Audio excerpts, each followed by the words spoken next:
Now, John Luckhurst is the author of the book G20 Since the Global Crisis and a professor of North American Studies at the University of Guadalajara. He joins me live now from Skype. John, thanks for being with Al Jazeera. So we were just talking with Mike Hanna. This resistance of protectionism has been rolled back, but this is now clearly a win for Donald Trump. But in your opinion, do you think that this will have a positive impact on the global economy? Well, thank you for having me, Rahila. I think, first of all, we shouldn't be too quick to judge right now. I mean, we're just a couple of months into the Trump administration. There are concerns about this apparent protectionism of Donald Trump.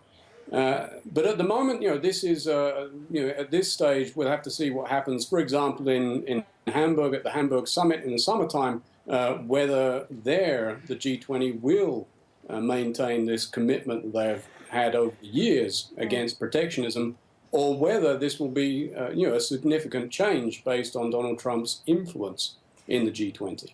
But so, Jonathan, just practically speaking, I know that you said maybe it's too soon to really tell what sort of impact this will have, but in terms of these multilateral trade deals, practically speaking, how would they have to review and revisit these agreements now going forward? Well, I mean, in terms of the G20 itself, at the moment they have this commitment, a standstill agreement against trade protectionism, that they re-endorsed at the Hangzhou summit a few months ago in China. So, officially that is the position at the moment. Of course, Donald Trump has already rejected the Trans-Pacific Partnership deal. He's talking about renegotiating the NAFTA deal with Canada and Mexico.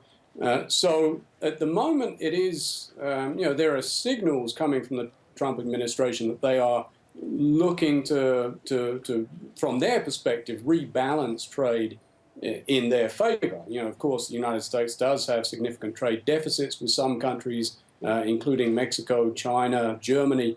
And that is the concern of the Trump administration. But I think that it's a long way from from renegotiating global agreements at the World Trade Organization, for example, and even the standstill agreement, the G20, is likely to persist at least until 2018. The question is, in 2018, do they renew that formal commitment to open trade, or does that come under threat as well? Right. Now, Stephen Newcomb did say that, I quote, he had been very clear that we do believe in free trade, but we also believe in balanced trade. So could you just break down for us what that actually means? Well, of course, this is their main concern from the U.S. The U.S. has had significant trade deficits many times over the past, let's say, 40 or 50 years. Since the 1960s especially. So this is partly a consequence of the role of the United States dollar as the main reserve currency in the world.